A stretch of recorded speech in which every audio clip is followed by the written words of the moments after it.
삶이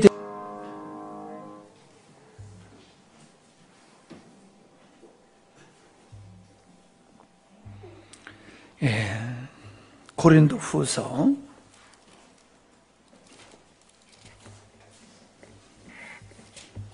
11장입니다.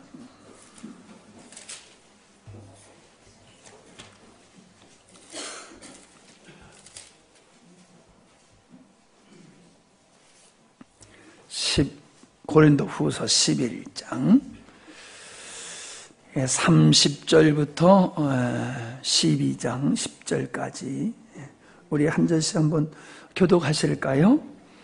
30절입니다. 11장. 내가 부득불 자랑할진대 내가 약한 것을 자랑하리라.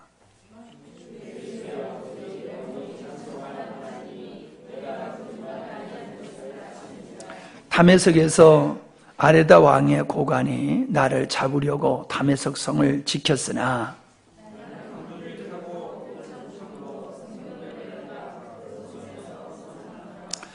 무익하나마 내가 부득불 자랑하노니 주의 환상과 계시를 말하리라.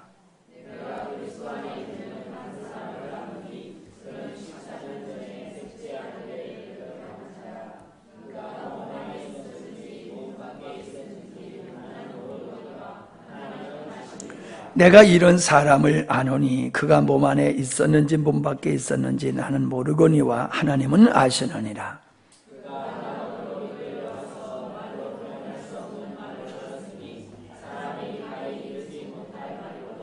내가 이런 사람을 위하여 자랑하겠으나 나를 위하여는 약한 것들 외에 자랑하지 아니하리라.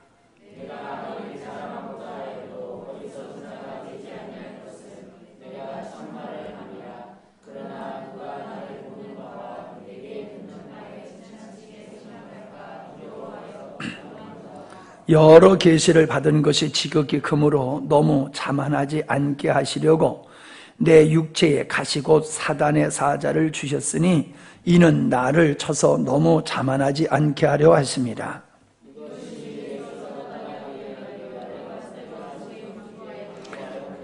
나에게 이르시기를 내 은혜가 내게 족하도다. 이는 내 능력이 약한 데서 온전하여짐이라 하신지라. 그러므로 도리어 크게 기뻐함으로 나의 여러 약한 것들에 대하여 자랑하리니 이는 그리스도의 능력이 내게 머물게 하려 함이라. 그러므로 내가 그리스도를 위하여 약한 것들과 능력과 핍박과 파배와 곤고를 기뻐하노니 이는 내가 약한 그때에 강함이라. 아멘.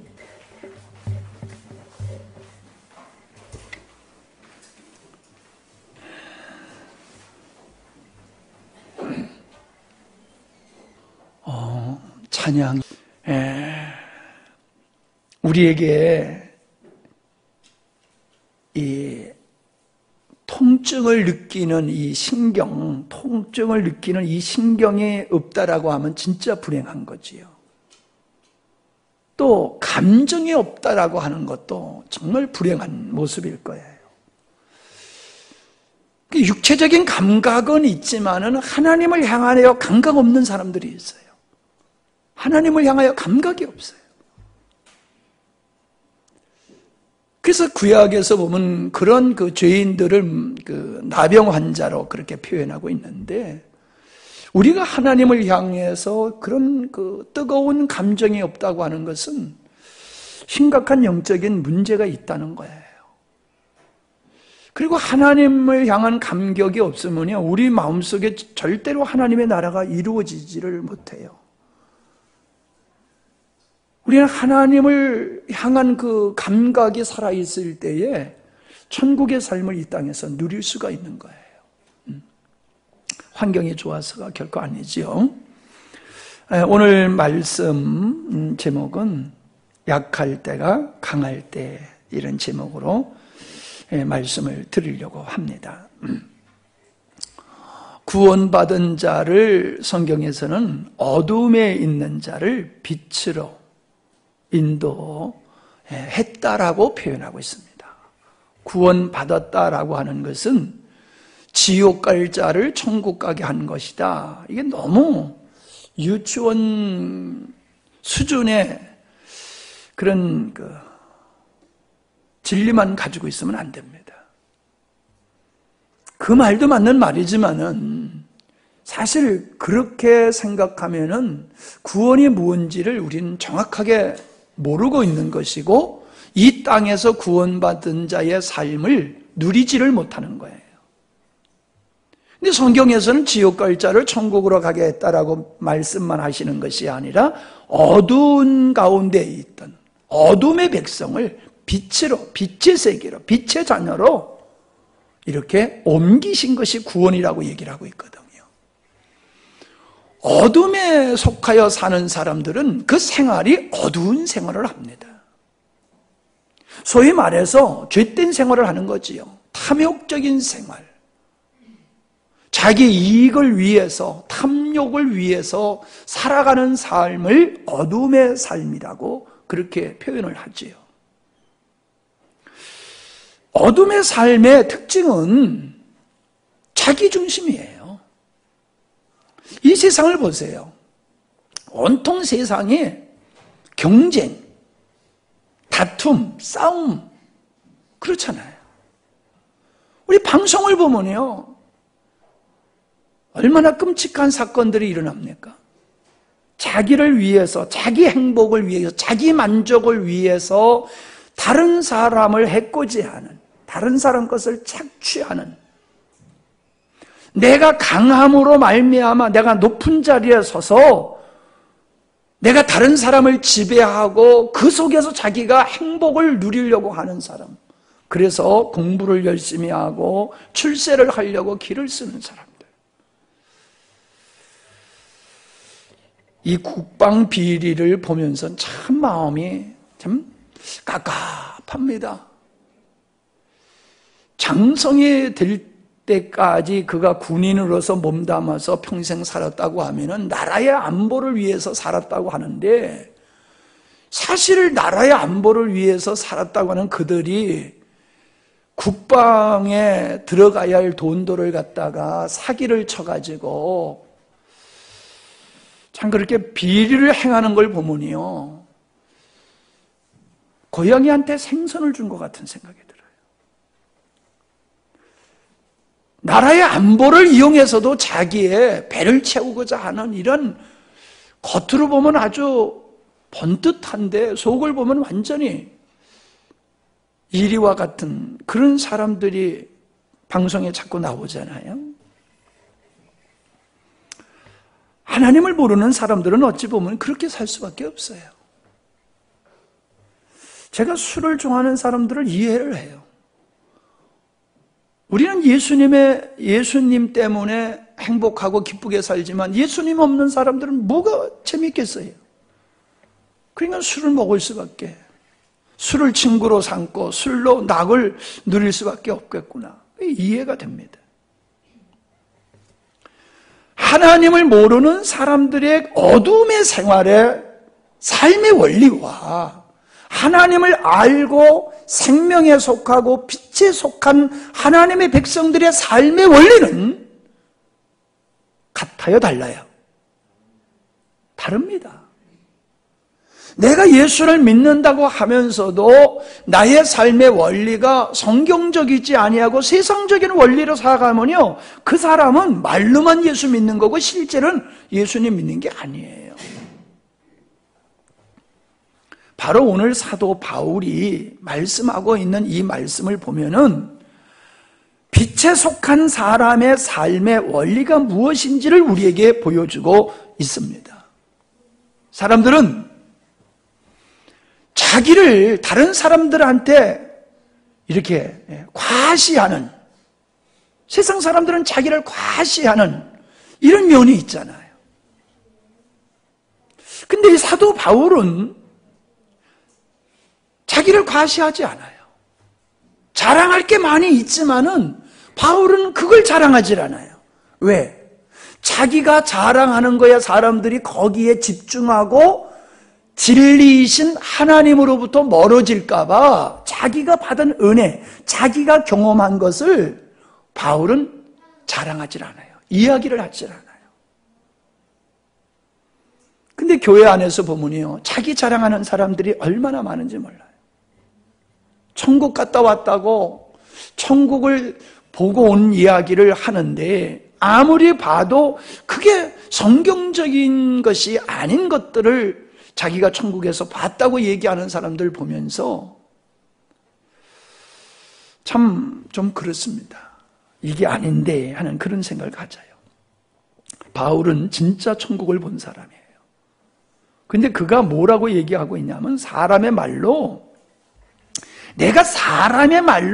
내가 본 천국을 다 말할 수가 없다. 그렇게 하고 입을 다물어 버립니다. 다물어 버려요.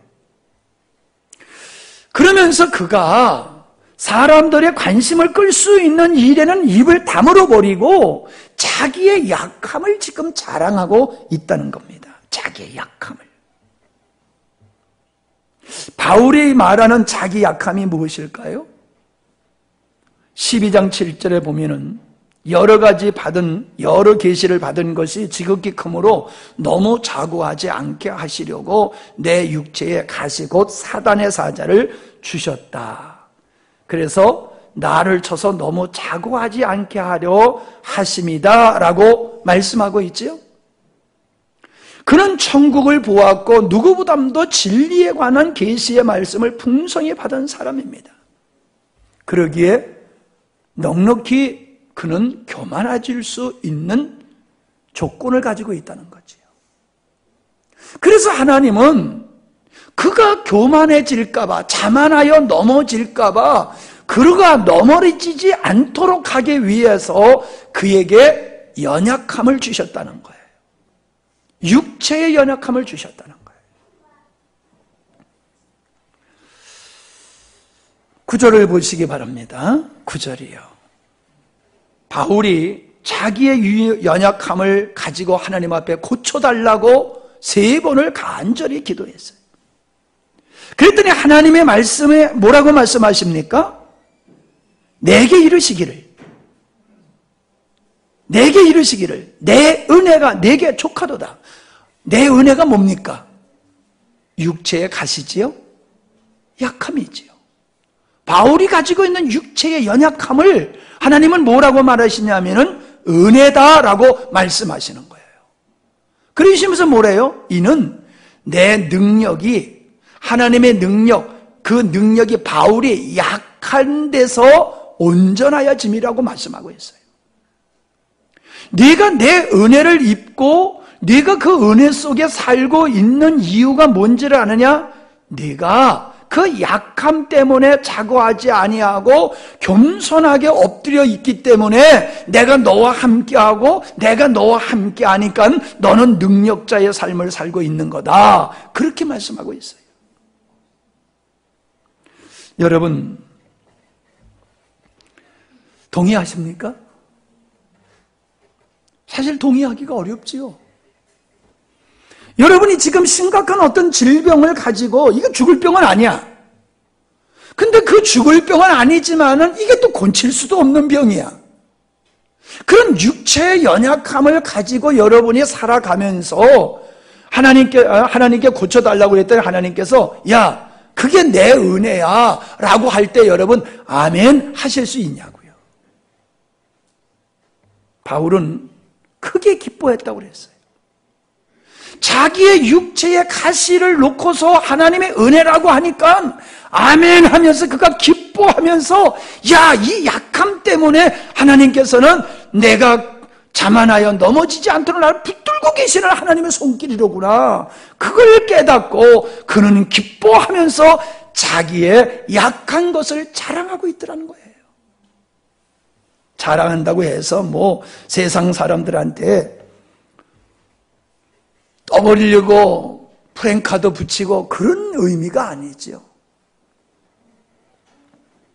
자기의 약함을 부끄럽게 여기지 아니하고 그 자기의 약함 때문에 도리어 그는 하나님 앞에 엎드리게 된 것을 감사하면서 나가고 있는 그 모습을 우리에게 보여주고 있는 것입니다. 내 약함 때문에 주님이 나와 함께 하시고 내가 주님을 의지하고 살 수 있다라고 하면은 그 약함이 자기에게 축복임을 바울은 알고 있는 것입니다. 바울은 자기를 신뢰하지 않고 있어요. 육체에 어떤 연약한 부분이 있을 수 있지만 그는 자신의 그 어떠한 것도 신뢰하지 않는 약한 자로 살기를 원하고 있습니다. 그가 그 자신을 어떻게 인식하고 있느냐? 성경 몇 군데를 찾아보면요, 고린도전서 15장 9절에 보면 나는 사도 중에 지극히 작은 자다라고 말하고 있고요, 에베소서 3장 8절에 보면은 모든 성도 중에 지극히 작은 자보다도 더 작은 자다, 그렇게 말씀하고 있고요, 디모데전서 1장 15절에 보면은 나는 죄인 중에 괴수다, 그렇게 자기를 표현하고 있습니다. 어떻습니까? 바울이 자기 인식하는 그 모습을 보면은 그는 자기가 받은 하나님의 은혜를 가지고 사람들한테 뽐내는 게 아니라 자기의 연약함을 보면서 자기 자신을 연약함을 인식하면서 고백하고 있는 거예요. 그가 복음을 전하면서 당한 고난이 엄청나게 많습니다. 그게 11장 앞절에서 이야기하고 있는 것이거든요. 예. 그가 복음을 전하느라고 23절을 보세요. 그리스도의 일꾼이냐 정신없는 말을 하거니와 나는 더욱 그러하도다. 내가 수고를 넘치도록 하고 옥에 갇히기도 더 많이 하고 매도 수없이 맞고 여러 번 죽을 뻔하였으니 유대인에게 40에 하나 감한 매를 5번 맞았으며 3번 태장으로 맞고 1번 돌로 맞았고 3번 파선하고 일주일을 깊은 바다에 지냈으며 여러 번 여행하면서 강의 위험과 강도의 위험과 동정의 위험과 이방인의 위험과 신의 위험과 광야의 위험과 바다의 위험과 거짓 형제 중에 위험을 당하고 또 수고하며 애쓰고 여러 번 자지 못하고 주님이여 목마르고 여러 번 굶고 춥고 헐벗었노라. 이게 복음을 전하면서 바울이 겪은 고난을 얘기하고 있어요. 그런데 10절, 12장 10절을 보면은 달리 표현하고 있어요. 그러므로 내가 그리스도를 위하여 약한 것들과 능력과 궁핍과 박해와 곤고를 기뻐하노니. 바울이 지금 약한 것을 고백하는 것은 육체의 가시만을 얘기하고 있는 것이 아니라 복음을 쫓아서 살면서 복음을 전하면서 겪는 고난을 약함이라고 지금 고백하고 있다는 것입니다. 오늘 우리는 예수님을 믿는 것 때문에 고난을 원치 않아요. 복음을 전하느라고 받는 고난을 원치 않아요. 근데 바울은 자기가 가지고 있는 이 고난, 육체의 질고와 또한 믿음의 삶을 통하여 받는 그 박해, 우리가 주를 위해서 충성하니까 하나님께서 어떤 은혜를 주시는 것이 아니라 충성하면 충성하고 헌신하면 헌신할수록 그 고난과 핍박과 환난이 올 때에 그는 그걸 기뻐하며 즐거워하며 그것을 자랑하고 있다는 거예요. 왜 제가 이거를 강조하느냐 하면은 우리는 그렇지 않다는 거예요. 우리는 그걸 싫어한다는 거예요. 예수 믿어서 어려움 없기 원하고 열심히 주님을 믿을수록 더 형통하고 편안한 삶만 오길 원하지, 바울이 주님 때문에 겪는 고난과 환난과 역경을 기뻐하는 그 마음, 그 믿음이 우리에게는 너무나도 미약하다는 거지요.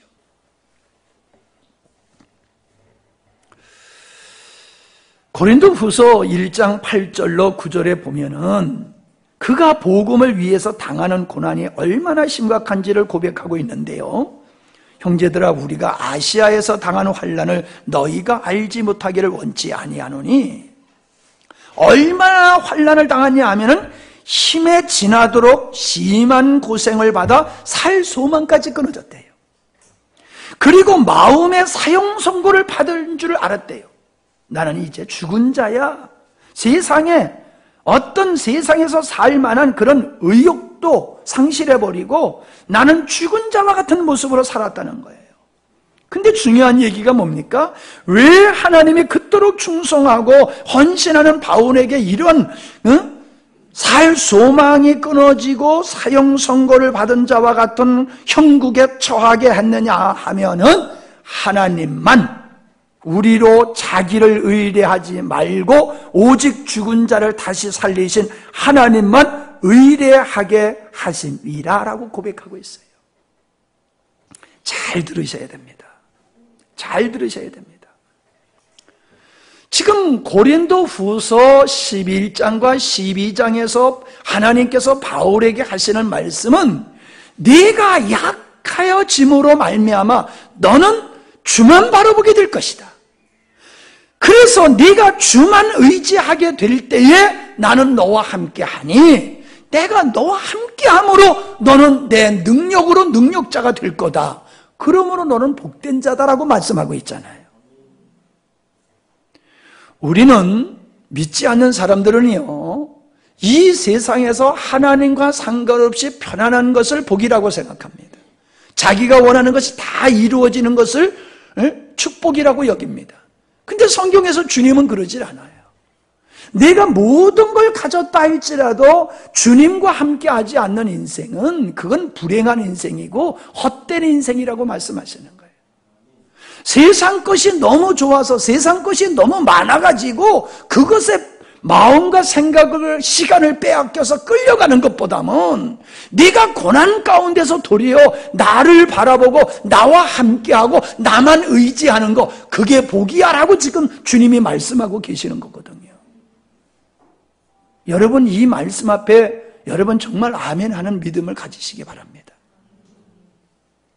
그 믿음이 진짜 믿음이에요. 그 믿음이 진짜 믿음이에요. 오직 하나님의 사람들은 힘을 주님으로 말미암아 주님을 나의 힘이라고 고백하지 세상의 어떤 것들을 나의 힘이라고 고백하고 여기지 않는다는 겁니다. 주님이 나와 함께 하실 수만 있다라고 하면 나는 그 연약함도 기꺼이 받아들이며 나는 그 자리에 머물기를 바라는 것이 바울의 모습임을 우리는 볼 수가 있는 겁니다. 성도는 나약함 속에 있을 때에 주님이 함께 하신다는 것을 깨달아야 돼요. 우리의 약함을 보고서 좌절하고 낙담하는 것이 아니에요. 좌절하고 낙담함으로 내가 갈 것이 없어. 의지할 것이 없어. 부여잡을 것이 없어. 주님밖에 없어. 이게 은혜인 줄로 믿습니다. 주님은 바로 그러한 자와 함께 하시고 그러한 자리에 있는 자에게 우리 주님은 찾아오셔서 함께 하신다는 겁니다. 그러므로 우리 성도들은 세상의 어떤 것을 가지고 강한 자의 모습을 가지려고 애를 써서는 안 됩니다. 오직 차라리 내가 약함으로 말미암아 주님과 함께하는 길을 선택하는 것이 성도가 가야 할 길임을 믿습니다. 자신을 신뢰할 때 주님은 함께 하시지 않습니다. 왜요? 자기를 신뢰하고 자기를 사랑하며 살아가는 것이 영적 간음이에요. 그리고 하나님 보실 때 그게 악함이라는 겁니다. 세상 사람들이 이걸 인정합니까? 아니, 교회 다니는 사람도 이걸 인정하지 않아요. 자기를 사랑하는 게 우상숭배예요. 왜? 우상숭배라고 하는 것은 최고의 자리에 올려놓은 그 대상, 그리고 그 대상을 위해서 살아가는 게 그게 우상숭배거든요. 그게 최고의 자리에 나를 올려놓고 나를 위해서 살아가면 그게 우상숭배예요. 여러분이 여러분의 자신을 목적으로 삼고 살아가면은 여러분은 우상숭배를 하고 계시는 겁니다. 성경에서 하나님이 제일 싫어하는 죄가 우상숭배예요. 우상당지 앞에 가서 우상을 경배하는 것이 우상숭배라고만 생각하면 잘못입니다. 나를 최고의 자리에 올려놓고 나를 위해서 살아가는 삶을 살면은 그 사람은 우상숭배예요. 나를 위해서 하나님의 능력이 필요해서 하나님 앞에 기도하고 있다라고 하면 그 기도는 기도가 아니고 우상숭배를 하고 있는 겁니다. 내 목적을 달성하기 위해서 하나님을 이용하는 것은 그건 우상숭배예요. 세상에 참신은 하나님밖에 없어. 그러니까 나는 그 참신을 섬김으로, 나는 그 참신을 통해서 나는 은혜를 입고 소원 성취를 하겠다라고 교회에 나와서 예배에 참석하고 있다고 하면 그 사람 지금 예배를 드리는 게 아니라 우상숭배를 하고 있는 겁니다. 우상숭배. 제가 이제부터 드릴 말씀은 성경에 있는 모든 믿음의 선배대 선진들에 관한 이야기입니다. 자, 보세요. 아브라함이 100세에 아들을 낳았습니다. 하나님께서 75세에 아들을 주신다고 했는데 25년 동안 하나님께서 역사를 안 하셨어요.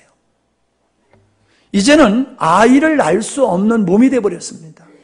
아브라함의 아내가 이제는 죽은 나무같이 되어버렸어요. 경수가 끝나고 더 이상 아이를 가질 수 있는 게 안 되는 거예요.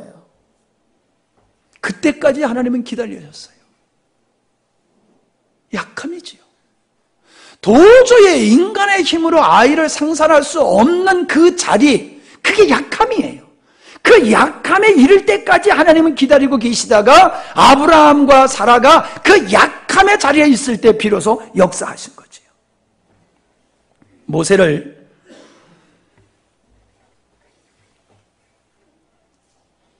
이 모세가 40세에 아주 혈기왕성할 때 하나님은 모세를 쓰신 것이 아니라 80의 노인이 되었을 때에 하나님은 모세를 쓰셨어요. 그가 하나님께서 모세에게 내가 너를 통하여 내 백성을 건져내겠다라고 말씀하셨지만은 모세는 사양했지요. 안 됩니다, 하나님. 나는 그 일을 할 수 없습니다라고 거절하지요. 그게 뭐예요? 약함의 자리예요. 나의 힘으로는 어떻게 당신의 백성을 바로에게서 건져낼 수 있습니까? 안 됩니다. 그게 약함의 자리예요. 하나님은 모세를 바로에게 보낼 때에 군사를 보냈습니까? 수십만 명의 정예화되어져 있는 군사를 모세에게 붙여서 그래서 바로에게 가지고 내 백성 내놔라 그런 게 아니에요. 호련단신으로 보냈어요. 호련단신으로. 그 엄청난 힘을 가지고 있는 그 바로에게 홀몸으로 가가지고 내 백성, 하나님의 백성을 내놔라 라고 얘기를 하는 거예요. 완전히 자살 행위와도 같은 거지. 하나님은 모세가 자기가 의지할 수 있는 것이 아무것도 없는 상태에서 하나님의 일을 위해서 그냥 주님만 바라보며 가도록 하신 겁니다. 약함이지요. 이렇게 하나님께서 모세와 같은 모습으로 우리를 몰아가신다라고 하면 여러분 가시겠습니까? 여러분이 모세라고 생각해 보세요. 하나님께서 여러분을 통해서 그런 일을 하신다고 하시면서 여러분을 그 바로에게 가라고 하면 홀몸으로 가시겠냐고요. 가서 한마디 입 잘못 놀리면 그냥 단숨에 목에 달아날 수 있는 상황인데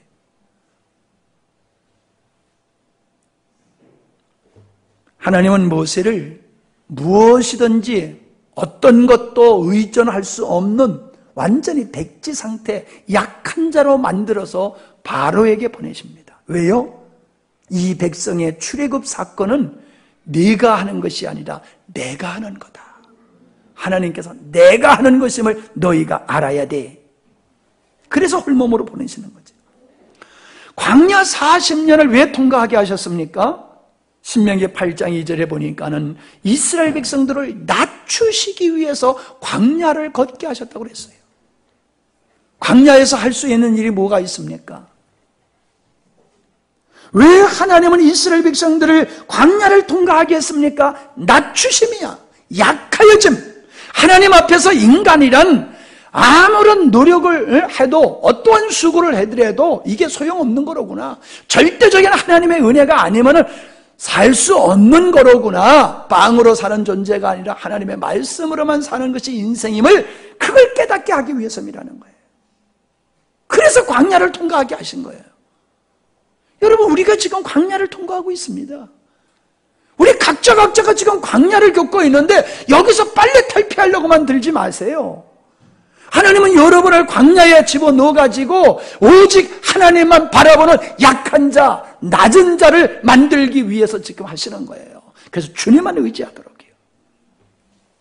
여리고 성을 점령할 때에 법궤를 메고 그 성을 돌려고 그랬지요. 그게 무슨 전쟁이 그렇습니까? 그러다가 죽을 수밖에 없는데, 싸우지도 못하고 그냥 죽을 수밖에 없잖아요. 그런데 하나님께서는 그런 전쟁을 하게 하셨어요. 왜요? 이건 전쟁이 아니잖아요. 여기서 승리하게 되면 이거는 그들의 힘과 능력이 있어서 이기는 게 아니라 절대적인 하나님의 은혜임을 알게 하기 위해서 주님은 이스라엘 백성들에게 약한 자로 서 있으라는 거예요. 내가 할 테니까 너는 약한 자로만 서 있어. 아멘? 약한 자로만 서 있어. 내가 할게. 전쟁하면은 여리고 성과 더불어서 단골로 나오는 게 기드온의 300명 용사의 전쟁이지요. 셀 수 없는 그 많은 무리와 전쟁을 하게 되어지지요.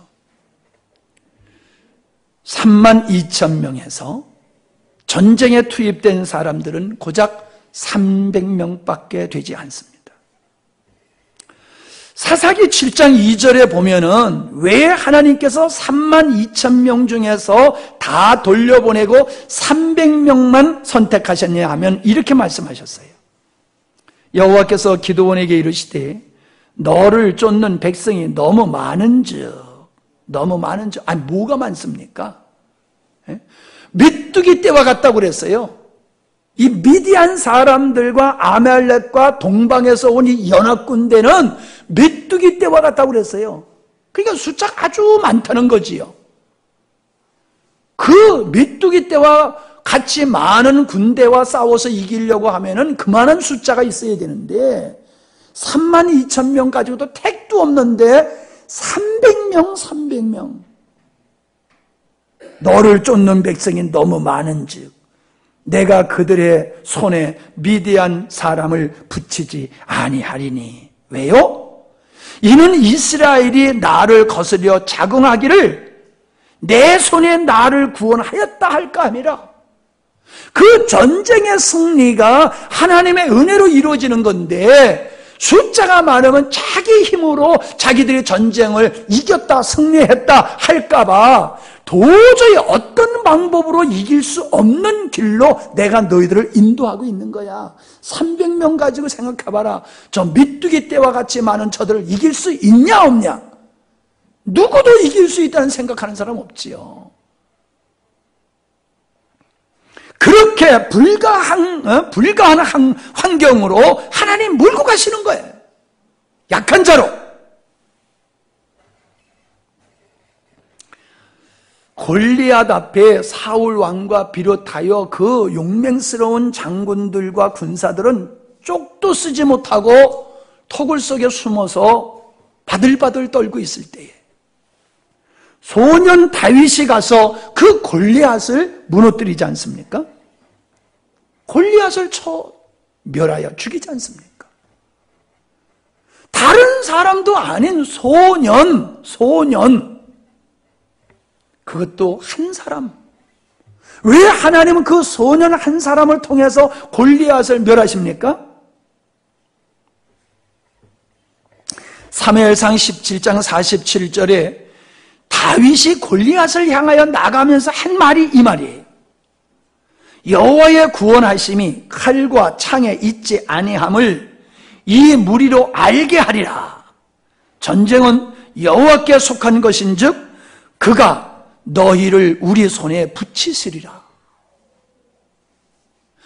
여러분, 이건 누구에게 한 말입니까? 골리앗한테 한 말이에요. 블레셋 사람들한테 한 말이에요.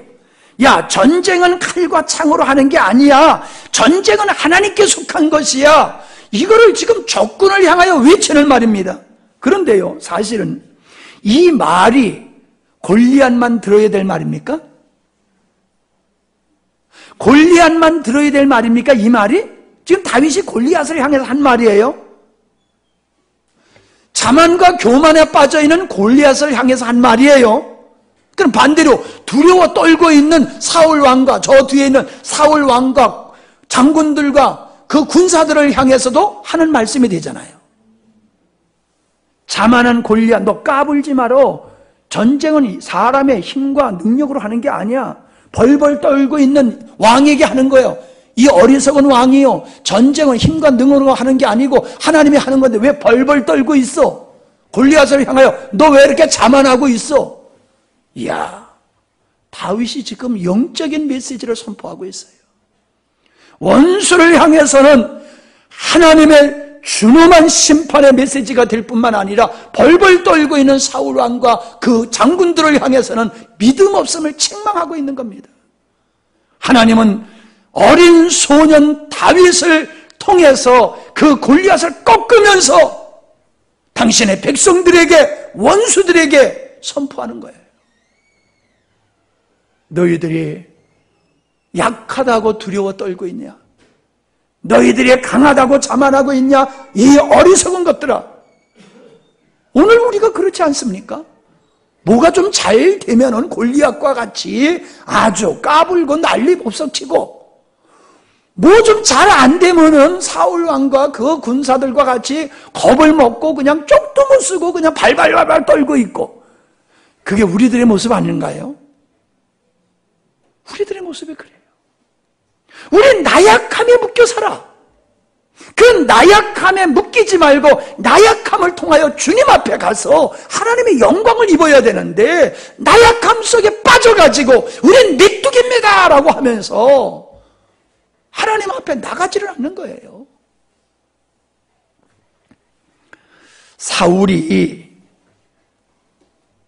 사울을 왕으로 세우겠다고 하니까 사울이 행구 뒤에 숨어버렸어요.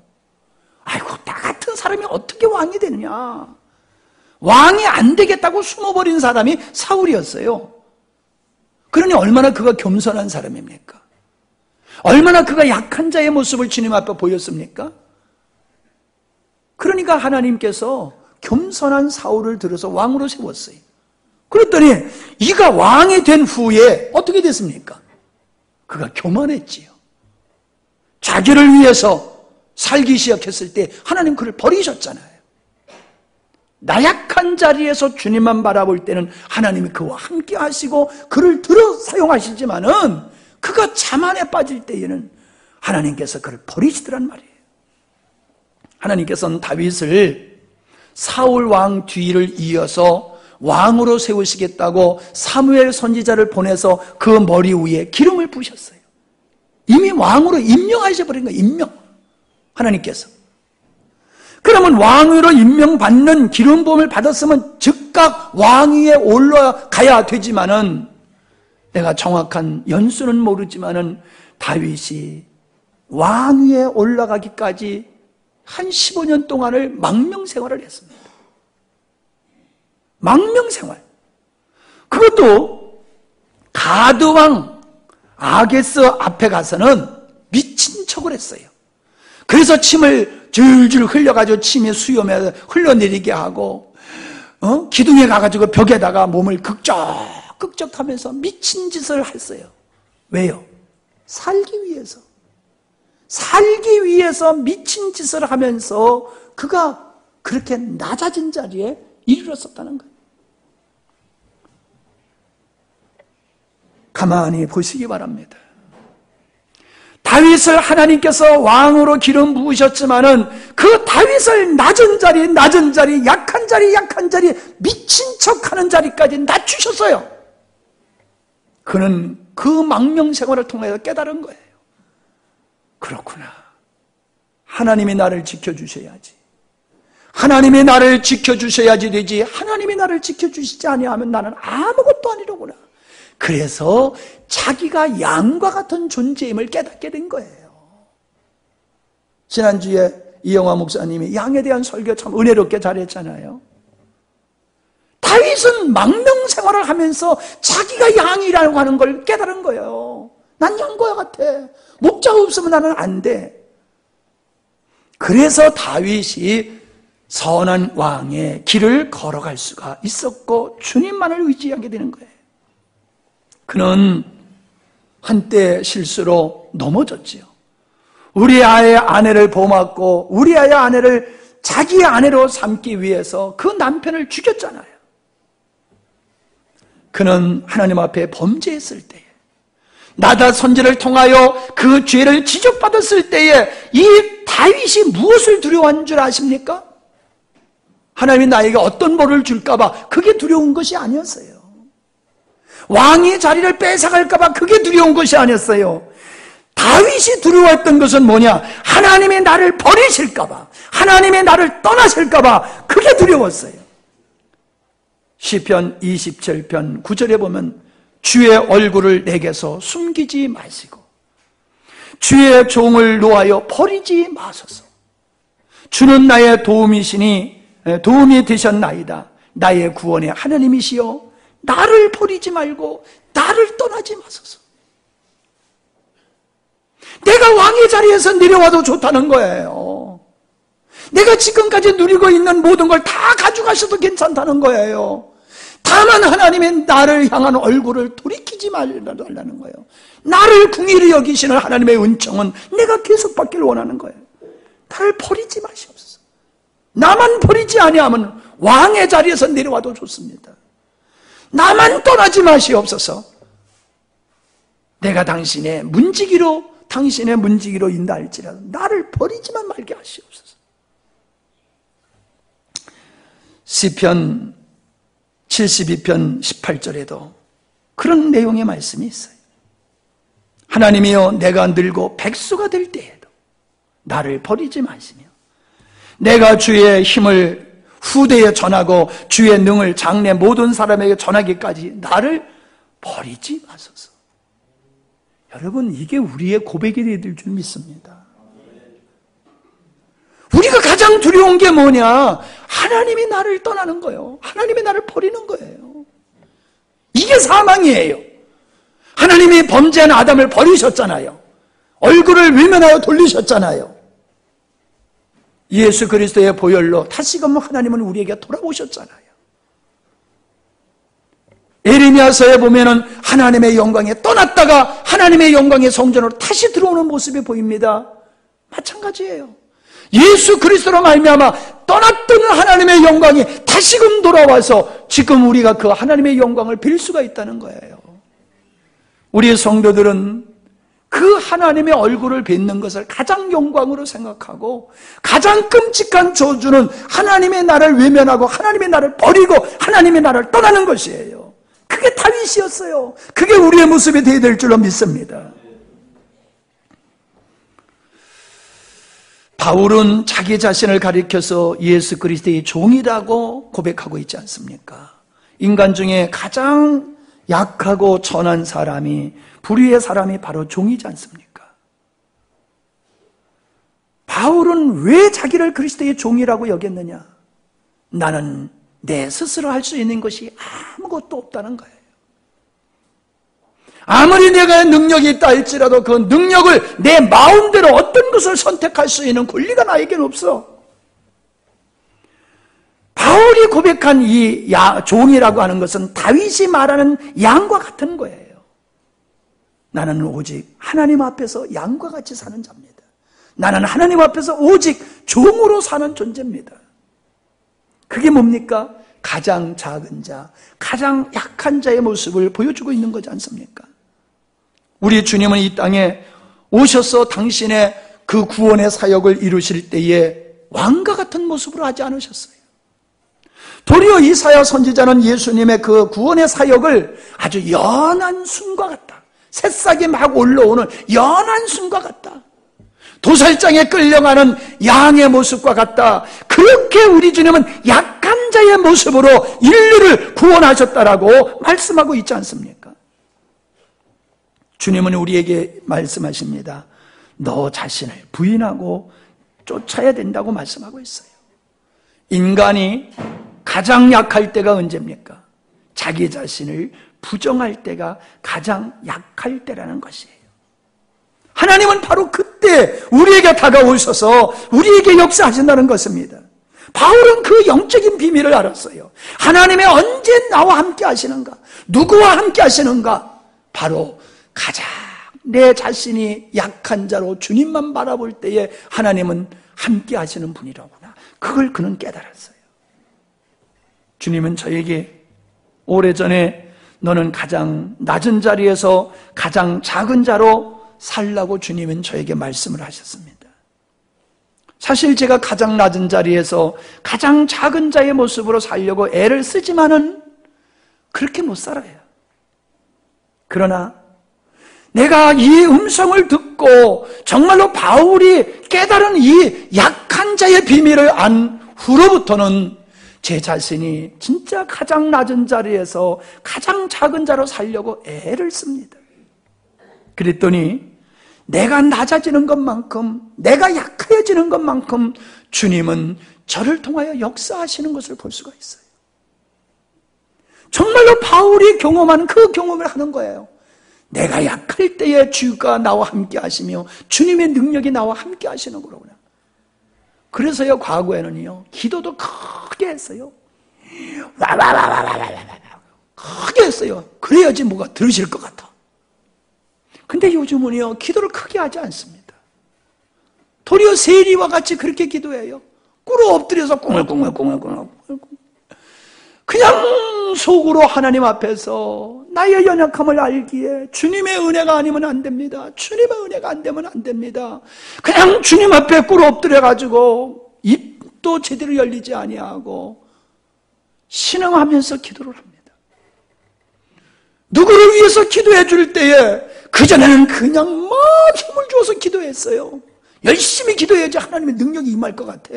그리고 듣는 사람도 그렇게 침 튀겨가면서 열심히 해야지 그분도 감동을 받을 것 같아. 그래서 그렇게 열심히 했는데 요즘은 안 그래요. 점점 내가 작아져요. 누구를 위해서 기도할 때도 하나님 역사하지 아니하면 아무것도 아니에요. 내가 가지고 있는 자랑할 만한 게 뭐가 있습니까? 그것 가지고 내가 주님 앞에 나가는 거 아니에요. 그냥 하나님의 전적인 은혜와 긍휼을 바라고 제가 나갑니다. 그냥 주님 앞에 그냥 은혜와 긍휼을 구하면서 나가는 거예요. 거기에 무슨 큰 소리가 필요합니까? 예? 쥐죽은 듯 하나님 앞에서 그냥 떨리는 마음으로, 안타까운 마음으로 기도할 때에 하나님이 역사하셔요. 여러분이 기도하면서 믿음의 삶 속에서 이런 하나님의 영광을 여러분이 체험하지 못한다라고 하는 것은 여러분이 높아져 있기 때문에 그래요. 높아져 있어.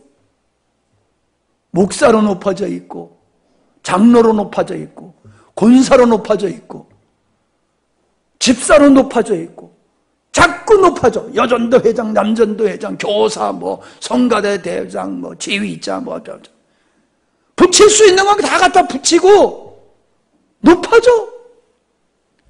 아니, 북한에 장성들 나오는 거 여기다 쭉 붙이고 나오는 거 보세요. 그거 하도 무거워가지고 그거 어떻게 달고 다니는지 몰라. 그런 거 많이 붙이고 다니면은 사람들이 부러워하잖아. 높아지는 거요. 나 까불지 마. 나 이런 사람이야. 그거잖아요. 훈장. 돌아가셔서 훈장 받은 사람은 영정 옆에다가 훈장을 딱 갖다 놓잖아요. 나 이런 사람이야. 우리 아버지 이런 사람이야. 사람은 높아지기를 원해요. 내가 높아지면요, 주님 떠나세요. 우리가 높아져 있기 때문에 기도도 안 하는 거예요. 우리가 높아져 있기 때문에 기도를 해도 또 응답이 안 되는 거예요. 낮아져야 돼요. 약한 자는 누구와 싸우려 들지 않아요. 그죠? 네.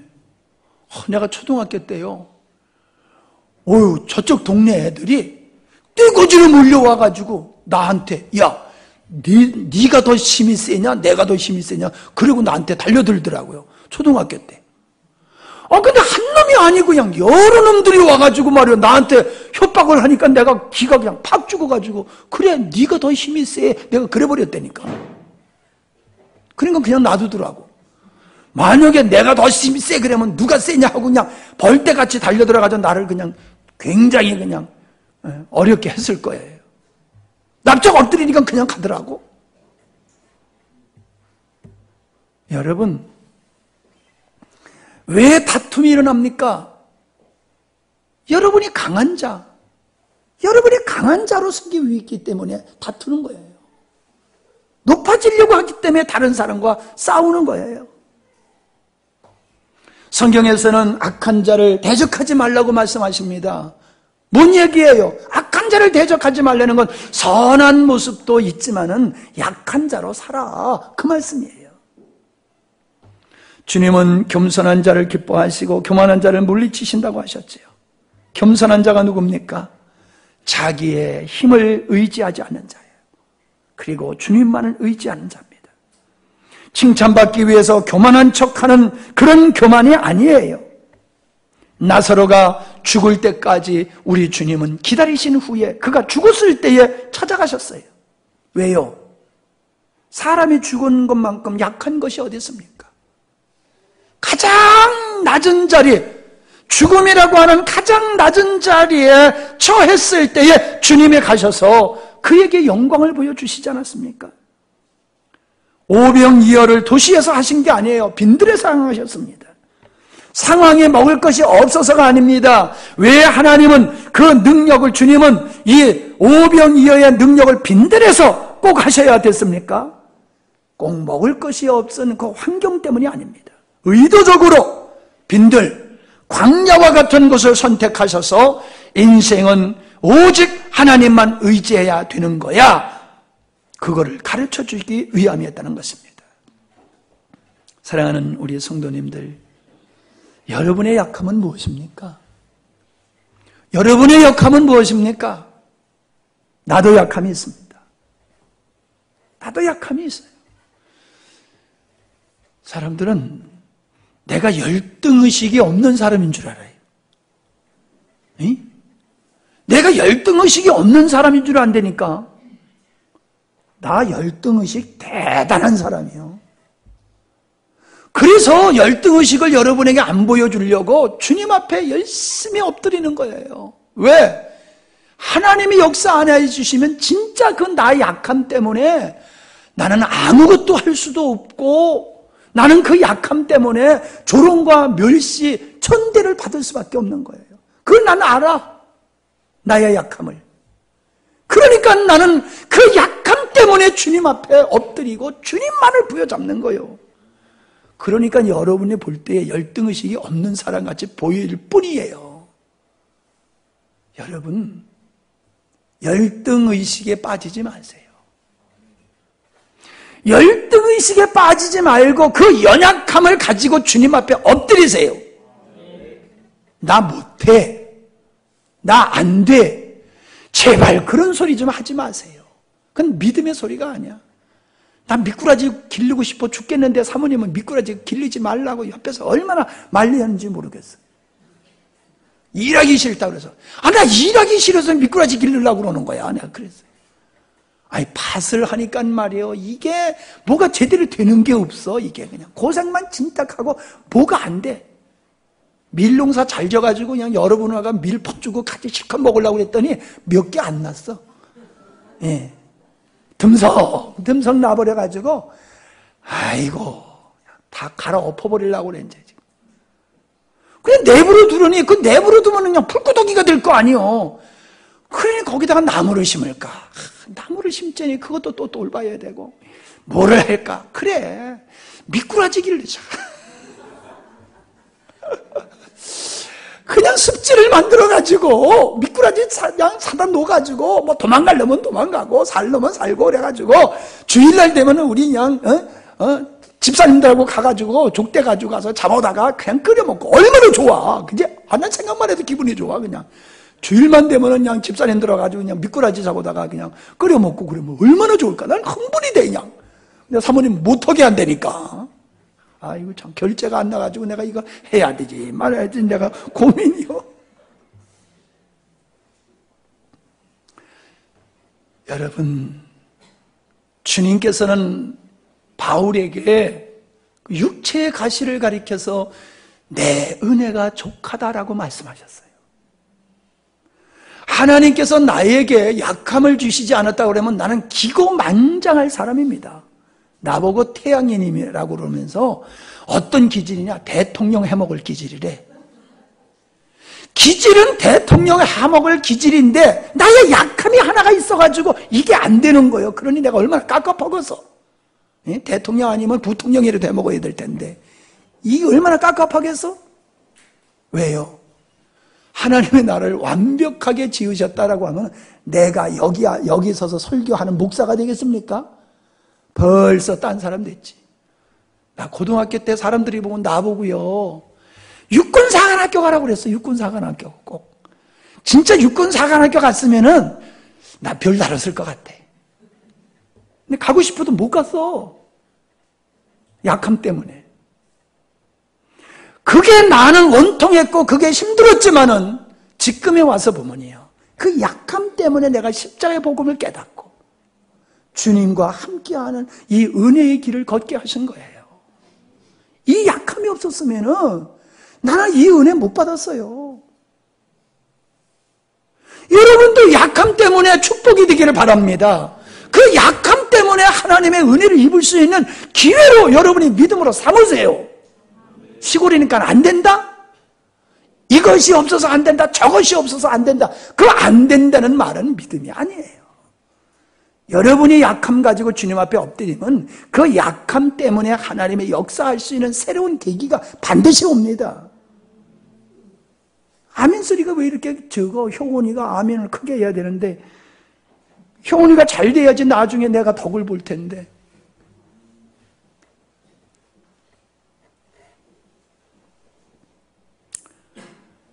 주님의 필요성을 느끼지 않을 정도로 여러분이 만족하다라고 하면은 사실은 그 사람은 불행한 사람입니다. 약함 때문에 여러분이 주님께 붙어 산다라고 하면은 그 약함이 여러분에게 축복임을 믿으시기 바랍니다. 힘이 넘쳐가지고 펄펄 뛰지 마십시오. 모든 것이 잘 되었다고 기뻐하고 자만하지 마십시오. 고난 중에 실패 가운데서 주님이 붙들어 주시고 이끌어 주는 삶을 더 복되게 여기시기를 바랍니다. 그게 강한 사람이에요. 사실은 주님 없이는 못 사는 사람이 강한 사람이에요. 왜? 하나님이 우리를 붙들고 계시기에 세상에 우리를 어찌할 수 없는 사람으로 만들어 가시는 줄 믿습니다. 여러분이 의존할 것이 많을수록 실상은 여러분은 약한 자의 삶을 살고 계시는 것이고요, 주님 없으면 안 되는 약한 자로 여러분이 살고 계시다라고 하면은 실상 여러분은 강한 자로 지금 살고 계시는 것입니다. 주님은 주님만을 의지하는 자로 서 가도록 여러분에게 약함을 허락하셨어요. 그러므로 여러분의 약함을 기뻐하시며 감사하시면서 믿음으로 승리하시기를 바랍니다. 아버지 하나님 감사합니다. 아픔 때문에, 약함 때문에 우린 많이 아파했고 힘들어했던 것이 사실입니다. 그러나 인생을 돌아보니 그 약함 때문에 내가 하나님의 사람이 되었고 하나님이 없어는 안 되어지는 생명의 사람이 되었던 것을 바라볼 때에 바울이 그 약함을 진실로 기뻐했던 것과 같이 오늘 저희들도 그 약함을 기뻐하며 감사합니다. 주여, 우리 영광스러운 게 사랑하는 믿음의 권석들 모두가 각자가 가정마다 달리 약함을 가지고 있을 것입니다. 그것을 한탄하며 벗어나기 위해서 애쓰는 것이 아니라 그 약함을 통하여 하나님의 뜻이 이루어지고 온전히 내가 주님 안에 거하는 온전한 믿음의 길을 걸어가는 주의 자녀들이 되게 하옵소서. 내가 원함이 이루어지는 인생을 복이라 생각하지 말고 도리어 나의 약함을 가지고 하나님의 뜻이 이루어짐을 축복으로 여기며 감사함으로 나가는 귀한 성도들이 되게 하여 주시옵소서. 예수님의 이름으로 기도하옵나이다. 아멘.